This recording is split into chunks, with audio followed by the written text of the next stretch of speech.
morning, everybody. How are you all? That's great to hear.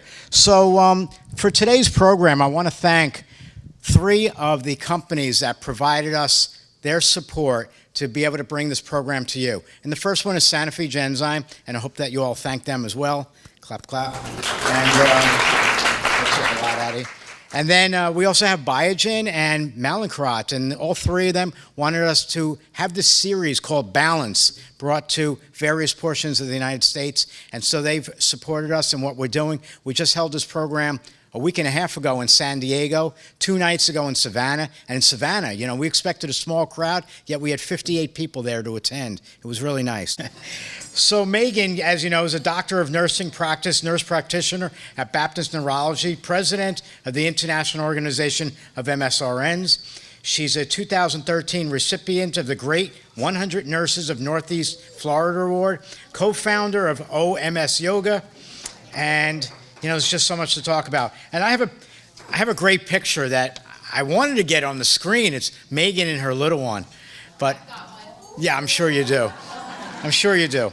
But Megan loves her new job. Her newest job, of course, being mom to Dane. And most of all, you know, that's what just thrills her life these days. So let's welcome Megan.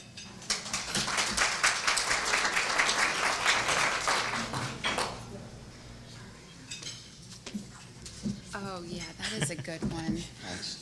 Hi, guys. I've talked to most of you. Thanks for being here on a Saturday. It's actually gorgeous outside. It's like it's turned into one of those beautiful spring days. The fog went away. Thank you, Kalina, Dr. Sanders, for giving a great, quick but very informative overview of multiple sclerosis. And today, I get to talk to you about your MS team. And this is actually kind of a new, I talk to you guys about this a lot in the office if you see me, but the actual presentation form is new, and it was fun for me to think about and write. So I hope that you get some good info from it. So who's on your MS team? And this is the importance of comprehensive care. We're going to talk about why that's important in MS, talk about who the players are, discuss how to communicate effectively with your team, outline ways to make medical jargon more understandable, and then give you some resources to actually create your own team. And I thought this was kind of apropos just after the Super Bowl, moving into the Olympics. But I am not a really great sports fanatic, so I started to try to throw in some football stuff, and I was like, somebody's going to make fun of me, so I stopped. So what is comprehensive MS care, and why is it important? Comprehensive MS care is integrated, which means people are working together. It's interdisciplinary, which means it's not just your neurologist, and it's self-empowered, which means you should feel like you get to drive a little bit. It fulfills needs that change over time. We're going to talk about principal care versus primary care. The goal is to diagnose and treat MS, prevent and alleviate disabling complications, improve functional status, and address the emotional, vocational, and other concerns of life, which basically means keep you going with a good quality of life. We achieve these goals through education, assessment, evaluation, and treatment in the office of your physical body, the way your brain thinks, and the way you emote, so your emotions, empowering you to be a partner in your care, and also working with insurance companies to understand the long-term needs of people living with MS. Insurance companies tend to be very short-sighted, and we like to think about things, over time.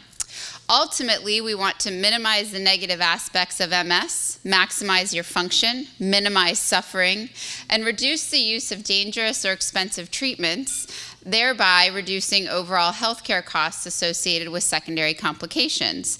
And just for a minute here, I'm going to talk about the dangerous or expensive treatments. We all know that disease-modifying therapies and certain procedures for symptomatic MS care can be expensive.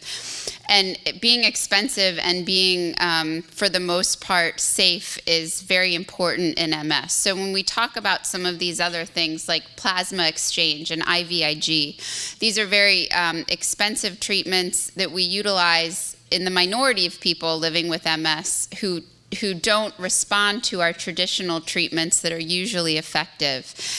Stem cell therapy is currently being studied in clinical trials so that we can bring it to the general population in a safe manner, because most people who receive stem cell therapies receive a conditioning regimen so that their bodies can accept the stem cells, which means they're exposed to dangerous chemotherapies, their immune systems are at risk. And so we want to make sure that what we give you has more benefit than risk.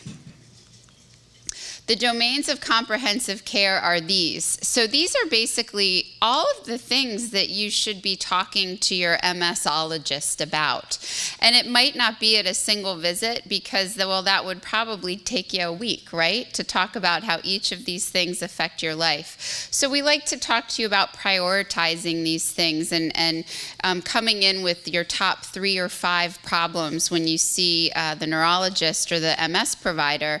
And keeping in mind that those things may change over time, and that if you have a lot of symptoms with your life with MS, that it might not be a good idea to only see your doctor every 6 months. Because guess what piles up? All those symptoms. So if you have a lot of symptoms and your doctor says, okay, we'll see you in 6 months and see how things are going, you can say, hey, wait a minute. You just started me on 2 new medications. What if I come back in 6 weeks? That's your right, to do that. But that brings me to who are the members of my team, and do I really need to see all these people? I hear this all the time. MS care requires an interdependent team. And I looked up the definition of team, and this is the one I found that I liked. No significant task can be accomplished without the help and coordination of every team member. Members typically specialize in different tasks, and the success of every individual is ultimately bound to the success of the whole team. No team has ever won alone, right? And so as a new mom, I can tell you that on the days that I try to do everything myself and that Ross asks me what he can do to help me and I'm like, nothing, nothing, nothing, I'm fine, are usually the days that I end up in tears because I can't do everything by myself. And the same thing is true with MS. And that brings me to your MS team. So you're there in the middle. Look at all those people, right? I'm going to go through them one by one, actually. But how many of you see more than one specialist for different symptoms of MS? One being your neurologist. So others would be a urologist, a psychologist, a physical therapist, an exercise specialist, those types of things. So we're going to talk about your neurologist or your PA or your nurse practitioner. The neurologist in MS provides what's called your principal care. So on this wheel, you're probably seeing your neurologist more frequently than anyone else. He or she provides your principal care, diagnoses and treats your disease, manages your symptoms, manages the course of your disease, refers you to other providers as indicated, orders tests as indicated, advocates for you, and provides you with education to make informed decisions. Your MS nurse may also provide you with principal care if they're a nurse practitioner. Maybe the person that you talk to most about your MS, they're the one you're on the horn with the most, can often make suggestions or referrals that other providers may not consider, gets creative, has most of the contact with other office staff and insurance companies, does similar things with education and advocacy, and also hopefully offers you hope that there are things to help your symptoms living with MS. Now, your primary care provider provides primary care, not principal care. So I have plenty of people that come to me and say, well, can't you just be my primary care doctor because I see you most? And my answer is usually like, if you get diabetes, I'll kill you because I don't know what to do with those medications anymore. I can't remember the new guidelines for hypertension, but that's a lie. I have to have those memorized. But you know, there are things that happen in primary care that it's not what we should be doing in neurology. Like if you're a woman, you wouldn't want to go to your neurologist and have your pap smear. That would be kind of weird, right? Yeah, so bad idea. That's why you have a primary care provider. You need a primary care provider to manage your general health care needs, like age-appropriate screenings for chronic conditions like colon cancer, diabetes, high cholesterol, heart disease, management of bacterial and viral illnesses or acute conditions, like maybe you pulled your back out doing something. Having a yearly physical, which is extremely important when you're living with a chronic disease like MS, even if you look and feel well. And then medication and lab management for other conditions. And the most common in the general population really are things like diabetes, high blood pressure, high cholesterol, thyroid management, and even management of anxiety or depression. Sometimes will go through your primary care doctor. Sometimes will go through your neurologist. Now, the urologist is a big part of MS management because many people with MS have urological issues. And I think that was a really great question that someone asked about how do you know whether it's MS or not? And that can only happen with the help of a urologist. They do testing that helps to determine whether the problem is coming from dysregulated nerves or muscles. And in men and women, urological issues can be related to something else. In women, bladder issues can happen from weak muscles, so you can actually have a prolapsed bladder. That's a surgical problem. In menopause, you can have issues with your bladder just because of the way hormones change. And in men, you can have prostate problems. That's just the top of the iceberg. Depending on your issue, the appropriate therapy can be recommended. And if we just treat your bladder problem with medicines, we could actually cause infection or make a bladder problem worse. And that's why we ask you to see the urologist if something simple isn't working. Mental health care is extremely important in multiple sclerosis. There's a big push right now to identify depression and anxiety in MS. It's more prevalent than previously thought. Screening is still inconsistent, so it may not be something that's brought up frequently at your doctor's appointments. Mental illness has a tremendous impact on quality of life, general health, and also fatigue. And what I like to say to people is life is hard, and it never hurts to see a counselor. So mental health providers include psychiatrists, which typically manage meds. So they prescribe medication and they make changes and suggest monitoring. Some of them may do talk therapy, like psychiatric nurse practitioners can prescribe and do cognitive behavioral therapy.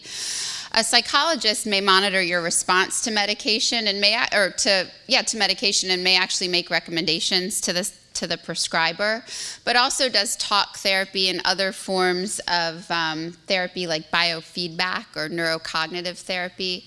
And they help you learn and manage your coping mechanisms. And this, at the bottom here, it says, because everyone is dealing with something besides MS.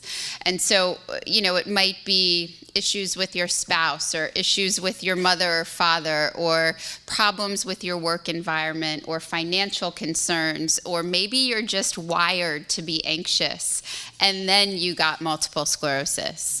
So I think it's very important to consider these people not as a sign that you're weak or a sign that you can't handle things yourself, but just as another team member that is going to lift you up and increase your quality of life. Rehab therapists are extremely important in MS. We've got PT, we have OT, we have speech. We have physiatry, which is actually a physician specialty, and these are physicians who specialize specifically in rehabilitative needs. And these types of rehabilitation therapies are used throughout the course of MS. So you might see some of these different types of therapists during a period of relapse where you need some help with strengthening, or even during or after a period of prolonged illness because you got a little bit weaker, or as your needs change over time if you've developed disability decades down the road. And so these people can come in and out of your life. A social worker is what we would all love to have in our offices, but most of us don't. A social worker, typically you meet with one if you're in the hospital or you're receiving home care, and they help coordinate care, help you find resources in the community, and also make sure that your health care needs are met. Some social workers are counselors and can provide talk therapy. Case managers can also provide care coordination, and they're not always social workers. Many insurance companies, and some people don't know this, but many insurance companies will offer you a case manager if you have a chronic illness. And most of the time they reach out to people with diabetes or asthma or heart disease, and not necessarily people living with MS. So I would definitely call your insurance company and see if you're eligible to have a case manager work on your behalf. They're usually nurses, and what they do is they help out when things don't go the way we want them to. So let's say we want an extra MRI and your insurance company says no. That case manager goes to bat for you internally. Same thing with medications. So do that if you haven't already. The National MS Society also has an MS Navigator program for people that are having trouble meeting all of their needs. And these MS Navigators can be accessed by calling the 1-800 number for the MS Society, and they'll evaluate your case. Neuropsychologists are people who perform neuropsychometric testing, which is memory testing. For those of you who have had it, it's brutal, right? It's tiring. It makes you question your identity. Early on in my career, I sat in a neuropsych test and I fell asleep. Which means I probably need a sleep study and a neuropsych test. But they're brutal, they're taxing, and they provide us with a lot of information. So cognitive dysfunction is common in MS, and it's common early on. But other things can cause problems with your memory. Things like poor sleep, pain, anxiety, depression, medication, and other medical problems. So those neuropsychological tests actually are able to tease out those problems and then provide us with really good recommendations, practical things that you can use in your day-to-day life. Some of them may provide cognitive therapy, but most of them just do their testing and then go over it with you and send you to us to do the rest. I put a pharmacist in here because more and more pharmacists are getting involved in patient care. And with the advent and the increase in specialty pharmacies and mail order pharmacies, what I'm hearing from people is that they miss going to their local pharmacy because Bill, the pharmacist, used to know everything about them and used to, really educate them about their medication. And so I think a pharmacist is an important part of your team. These days, specialty and mail order pharmacies are offering more services. And the services, I think, may be more geared towards us than towards you. For example, I will get faxes that say, Bob hasn't filled his medication on time for 3 months, or someone hasn't requested a refill, and that prompts me to call Bob and say, hey man, what's going on? Did you come off X, Y, or Z? What's happening? I wouldn't know that until Bob came in for his appointment. So I appreciate that, but I also hope that they're contacting you to try to understand why things are working or aren't working for you. An orthopedist is an orthopedic surgeon. Doesn't always necessarily do surgery, but may be very helpful for musculoskeletal issues. Many people with MS have back pain or joint pain from degenerative arthritis, and that can be pronounced by having gait abnormalities or walking problems. And so the way you walk is different, and it puts increased stress on your spine and your joints. And it also can happen because of things that happen in MS, like maybe you fall and actually injure yourself. So orthopedic surgeons may come in and out of your life. Hopefully you're not going in and out of the OR, but we may need recommendations from them to help with your care. A vocational counselor is a person who helps you re-enter the workforce if you need accommodations or if you need to learn a new trade. So if you've been taken out of work for a period of time because of relapse issues, vocational rehab can train you at something else that you could go back into the workforce for. So this would be different than just, say, accommodations to your regular job that we would work with your human resources department for. That would be specific job training. And then your care partners, which perhaps these are the most important parts of your team. So your care partners are your support partners, your support team. They're usually loved ones who are closest to you, and they may live with you, or they may just do a lot of things with you. They're your cheerleaders, they're your cattle prods, as I call them. They may be your spiritual community, support groups, exercise groups. I know here in Jacksonville, what I see happen with our OMS yoga yogis, usually brings me to tears when I start to talk about it, because the community is just so special. They're a second set of ears, so sometimes people will bring a friend or a loved one into an appointment because what you're hearing, well, you may have some trouble remembering, or maybe you're just anxious to be at the appointment, and maybe another set of ears would give you another perspective on things. And they're also truth serum, right? So, oh, I'm fine. Oh, Megan, everything's going great. I'm fine. And then hubby over there in the corner is going, Mary, you don't remember anything. And Mary's like, oh, that's just because I'm tired. Well, you're tired all the time. So there's no attempt to hurt feelings there, but what he's doing is letting me in on what Mary's not telling me, because I can ask you all the right questions, but I can't make you tell me the right answers. So your care partners are very helpful for your providers. So how can I tell my team what I need? No one seems to really understand how I feel. I love this. The single biggest problem in communication is the illusion that it has taken place, right? Okay, so an appointment with Mary goes something like this. I come in, I sit down. Hey, Mary, how's it going? It's really great. How's your bladder? Oh, it's great. Are you having accidents? Just once in a while, but it's no big deal. How's your energy level? It's good. I saw my grandkids this weekend. Okay, do you miss your grandkids? Do you ever get sad? No. And on and on and on, and I'm asking all the questions, and Mary's saying all the right things, and her exam is stable, and we, here, do some blood work for me, and I'll call you with the results. I'll see you in 3 months. Mary leaves, goes to her car.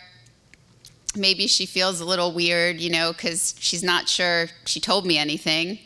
I go next door to Dr. Snyder, and I'm like, hey, Dr. Snyder, Mary's doing so good, right? No. Mary's not doing good at all. We thought it happened, but it didn't. So how do you know how to tell people how you feel? Well, your medical team, you might say, I get nervous when I go to appointments and I forget what to say, and I can't remember because I forgot to bring my list anyway. My doc, my NP, my PA, she says my exam hasn't changed and I'm doing fine. I don't feel fine, but she seems excited, so maybe I shouldn't say anything. Or I just can't keep up with all this stuff.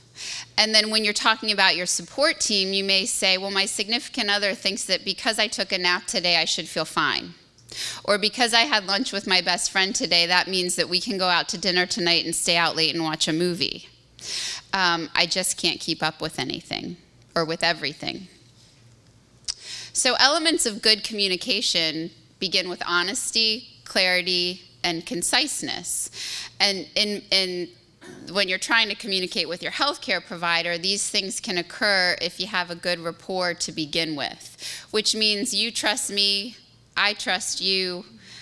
What you tell me isn't going to hurt my feelings, and I know that I can offer you suggestions that ultimately will come to the table to make a decision with what works for you. So the truth. Now this is the ugly, dirty truth. what you want to tell us in the office, everything that happens to you and how it plays out. That you're worried you're having relapses when you have a bad day, that you wonder if you should be on a different medicine because your friend takes it or it was on TV and that lady looks so great.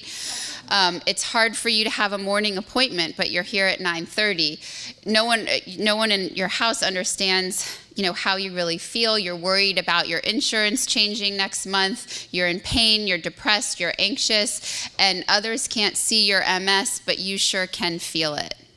Plus, all the things we need to talk about when it comes to comprehensive care. What we want and need to know as your providers. Well, insurance requires that we ask you certain questions in order to get reimbursed. Sometimes the questions don't make sense and seem irrelevant. This makes us just as pissed off as it does you, okay? But it has to get done.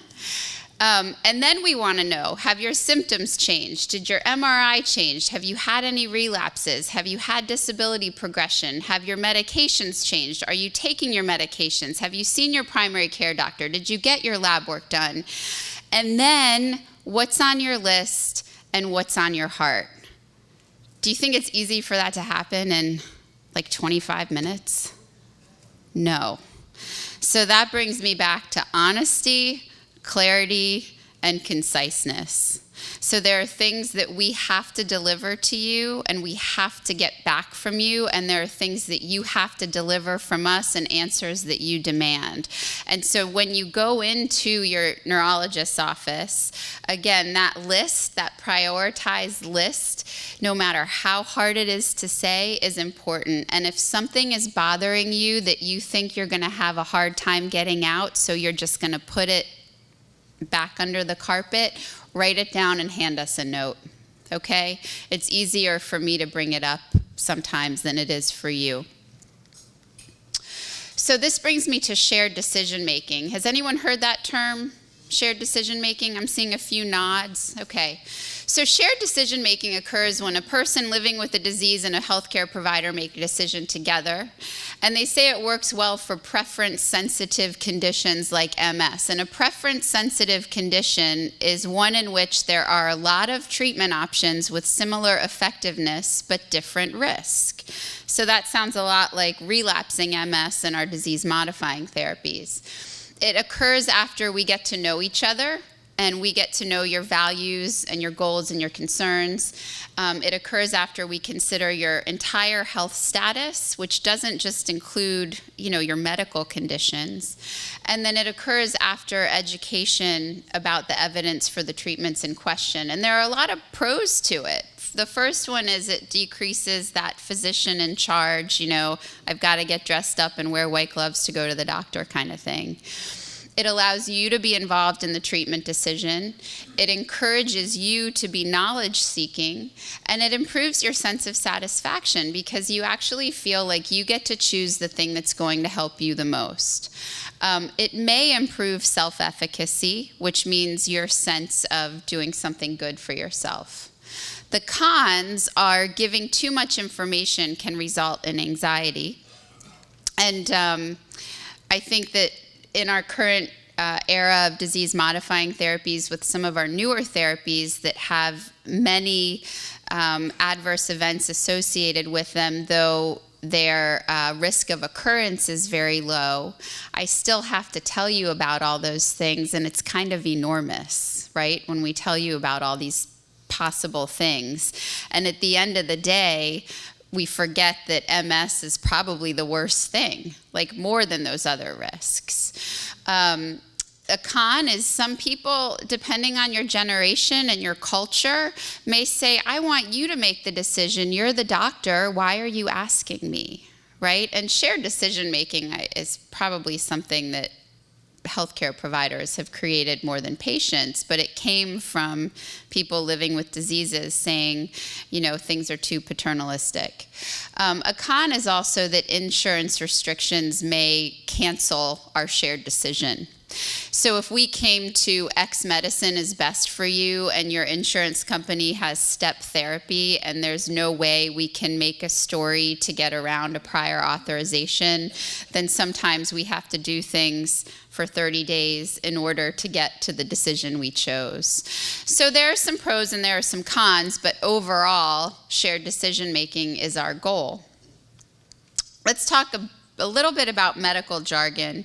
I appreciated the comment that someone was new to MS and wasn't really sure about some of the terms that were used, because that's kind of what this slide is about.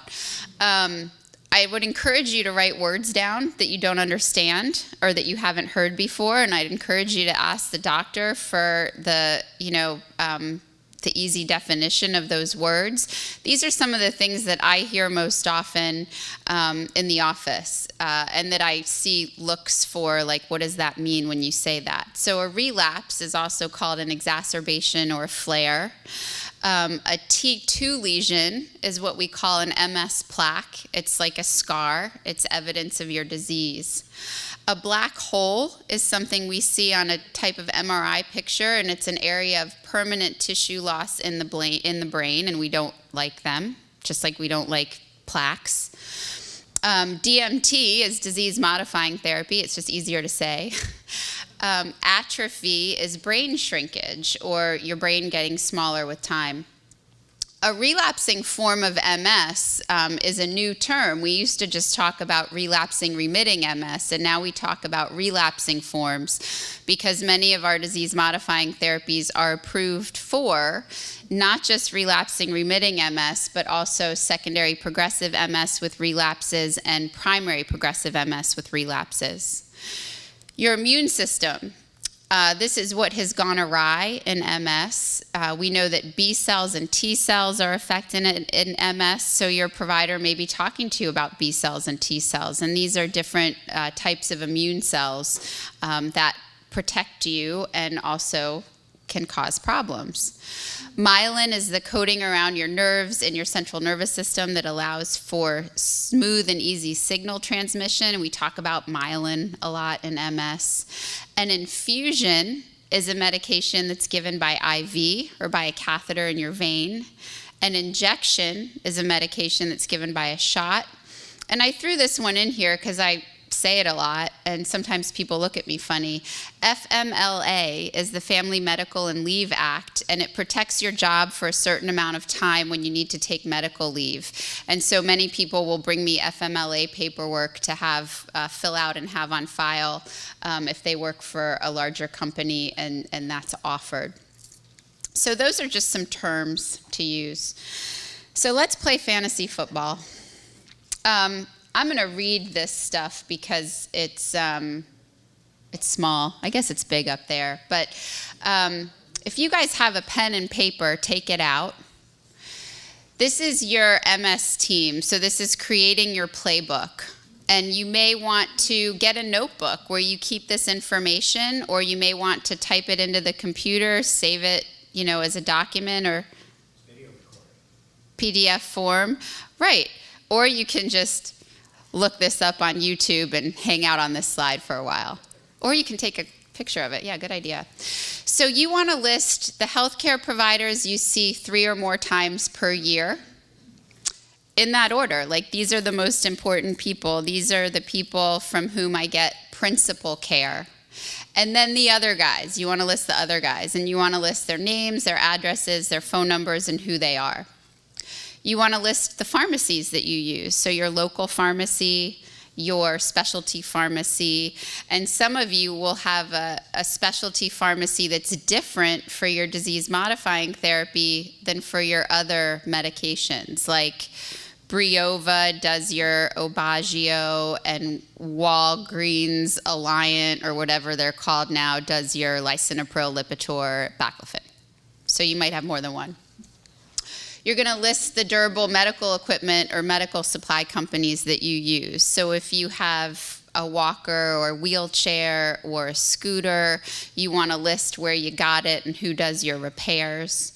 You're going to list the medical or health supplies that you buy most often and where you get them. And so these might be things like vitamins, supplements, catheters, protective undergarments, ice packs, cooling equipment. You're going to write down your insurance information, your emergency contacts, and you're going to get a copy of your living will or healthcare surrogate if you have one, and keep it with this document. If you don't have one, I highly recommend getting one. And I believe you can find them on the internet, and probably some of the MS nonprofits have links to them on their websites. And this isn't just because you're MS, it's because you're human and we all have a timestamp, right? And then you're going to have a different page after these pages of your medical team for your social support team. And this is going to be a list of the people who are closest to you and help you the most with care and support. Maybe emotionally, economically, or other things like transportation. Like you might write, call John if I can't get a ride to the doctor's office, because we know that John works from home and he can usually take you somewhere, and there's a phone number. Or if I'm really blue and I can't get out of bed, call Mary because she's my funniest friend, something like that. And this might take you a while to think about, but I think it's important because it's things about you that maybe even your closest people won't know. So I wrote next, list your most fun friends and family members who bring you the most joy and give the best hugs, because sometimes that's what you need. You don't need a visit to the doctor. You just need somebody to come and like hold you real close and say everything's going to be okay. List your church or your spiritual community, and then list the online communities that you access most frequently.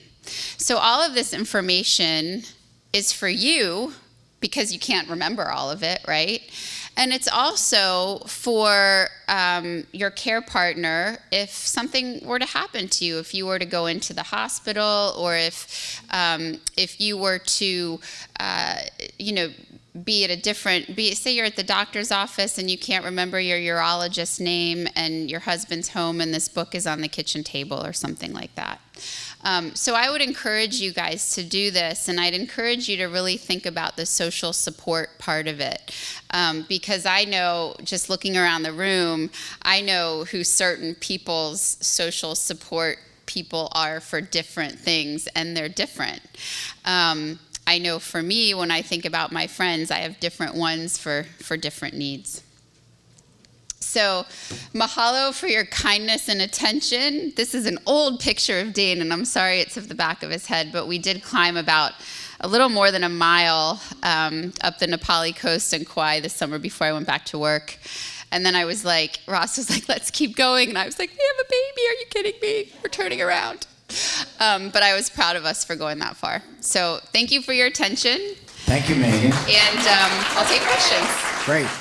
So for questions, I want to ask you all to keep everything general. It's not about you, but just something general, all right? So this way Megan can answer for just a general question that can relate to, general answers for everybody, okay? So who's first? That made it quick.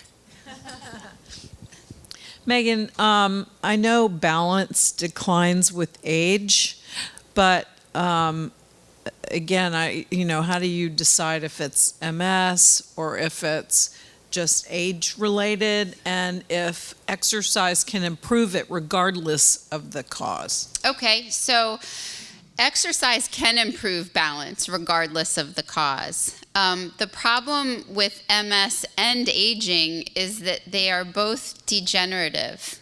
So we can't prevent, or we can as much as possible, but we can't halt those things from happen, right? We're all getting older. If we have MS, we're all aging with MS. So I think some of the best things that you can do for your balance apply to your general health, actually. So when we're looking at the brains of people without MS who have gait instability or problems with walking with age, they have higher levels of small vessel disease in the brain, which is hardening of the arteries, which essentially comes from things like hypertension and high cholesterol. So if you want to try to prevent things like that from happening, that includes exercise, and it includes following a healthy diet, like a Mediterranean type diet, to keep your brain healthy. And then that can hopefully slow down progression of age-related changes in the brain, which also translates to MS.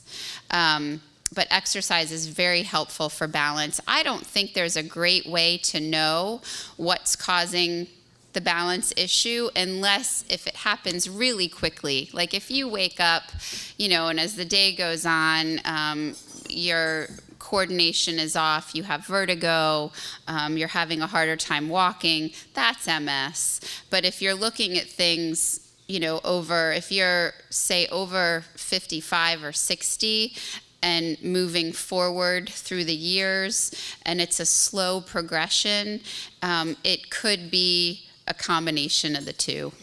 Thank you. Any questions? If not, I have one. He was just raising his hand, I think. What kind of holistic therapies are there, or complementary therapies do you have for people with pain? So holistic therapies for people with pain would be non-pharmacological.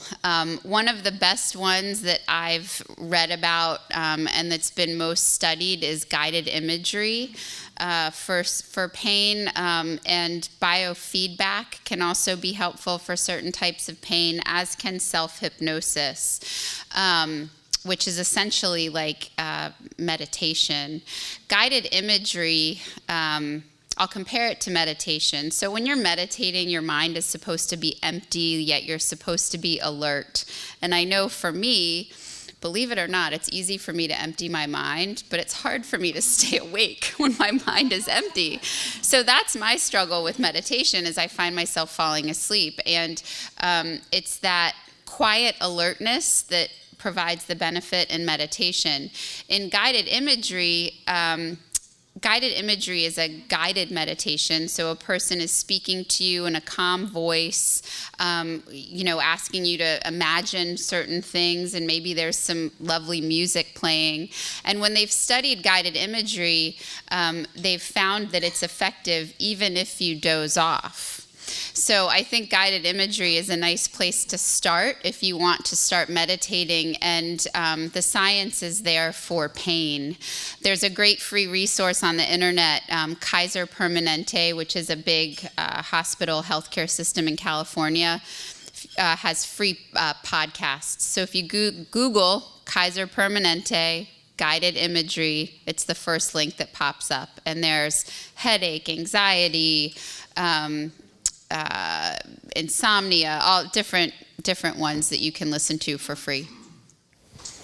Can you please describe to everybody a complete, comprehensive healthcare team? Didn't I just do that, Stu? I missed it. Somebody led me on to that. So a complete, comprehensive... I heard I asked it wrong. If you don't belong to a facility that has a team in place, how would you go about finding a team? Okay, that's a good question. So if you don't belong to a facility that has a comprehensive healthcare team in place, how do you go about finding one? And so I'll give you a couple comparative examples. Some academic institutions like the Cleveland Clinic or the Mayo Clinic have everybody all in one place. Even some larger private MS centers may employ primary care providers or OBGYNs or urologists under one roof. And so they're a literal comprehensive MS care center. However, you can provide the same care, and actually the MS Society has that designation of a comprehensive MS care center, even if everyone's not under the same literal roof, because you develop good good connections with those specialists in the community. So you're referring to the best physical therapists, you're referring to a urologist that sees most of your MS patients, and you guys talk. You know, it's somebody that you can get on the phone right away if you need them. And so when you're with your neurologist, if you're not in a comprehensive center that has everything literally under one roof, and that neurologist refers you to someone, you might ask, hey, does this person see a lot of your MS patients or work with a lot of MS? Because I'd prefer to see someone that does. So that would be what I would do. And that's what we do in my practice, because we're not all under one roof. Next. Stu, take the microphone back to her. Sorry. Sorry, Diane. But how do I ensure that they're all talking to one another? You just ask. Ask each of them? Ask your neurologist. I, as the principal care person, I think that it's my responsibility to make sure that I'm getting notes from other people, assuming they're not automatically sending them to me. Okay, thanks. Megan, could you speak some about swallowing issues? Absolutely. So swallowing issues can occur acutely in MS as a part of a relapse, usually one that's affecting the brainstem. Or they can occur over time just as that burden of disease happens in MS. And the questions, first of all, that I ask people are, are you having trouble swallowing? And if they say no, I say, are you having to cough or clear your throat after you eat or drink? And sometimes they'll say, oh yeah. I'm usually prompted to ask those questions by changes I hear in a person's voice. And these things are early on in MS, they're not common. They tend to happen later on in the disease unless they're a part of a relapse. So I might hear a person speaking more softly or clearing their throat a lot when they talk, and that might prompt me to ask those questions. And then we have you see a speech therapist who then does a test, usually with barium. So they watch a contrast medium, they watch you swallow it, and they can see where and if it gets tripped up along the swallowing mechanism. And then they make recommendations for the type of diet you should eat. For example, should you thicken your liquids? Should you just sit? Maybe it's just that you have to sit up after you eat. There's also a wonderful type of speech therapy called big and loud therapy. It was traditionally created for Parkinson's, but it's the loud part, that's the speech therapy part, and it teaches you to speak louder, and it, in doing so, helps you build up the muscles of your diaphragm and your larynx, your speaking muscles, so that you can talk louder. And if those muscles are working a little better, then you can swallow a little better. Megan, I know people that have spasticity of the vocal cords when they speak too much, and they're told to drink lots of water. But if they also have bladder issues, what else is there available for them? You know, Stu, I'm not completely sure of the answer to that question. I think I tell people with MS to drink lots of water. I think the issue is probably how you're doing it. Like, it's better to drink a large amount of water and plan to go to the bathroom about 45 minutes later than it is to just sip little bits throughout the day, because then you're kind of peeing all the time. You can chew gum because that stimulates the swallowing reflex. I think I have some help here in the audience. Yes, I used to be known as Minnie Mouse, and now I have a radio show, so I did the loud therapy. When you have to drink the large amounts of water and you have the urinary incontinence like I did, switch to ices. My husband just got me one before we started, so that will help. That way you're not drinking the large volume, but it will help with the spasticity. Okay, thank you. Ices without sugar? Yes. Okay. Very important. Any other questions? That's helpful. Anybody have a question before I run around the room? Well, let's thank Megan for coming here today. Thank you, guys. So anyway, I do want to thank you all for coming down here today. Again, I want to thank those that gave us the support to do today's program. I hope that you all enjoy what they did by allowing us to bring this to you today. We got Sanofi-Genzyme, Biogen, and Mallinckrodt. I do hope that you appreciate them. And also remember, please, that we have these seminar evaluation forms. We need you to fill them out. We want to view them, plus those that gave us the support needs to see them as well. So thank you again.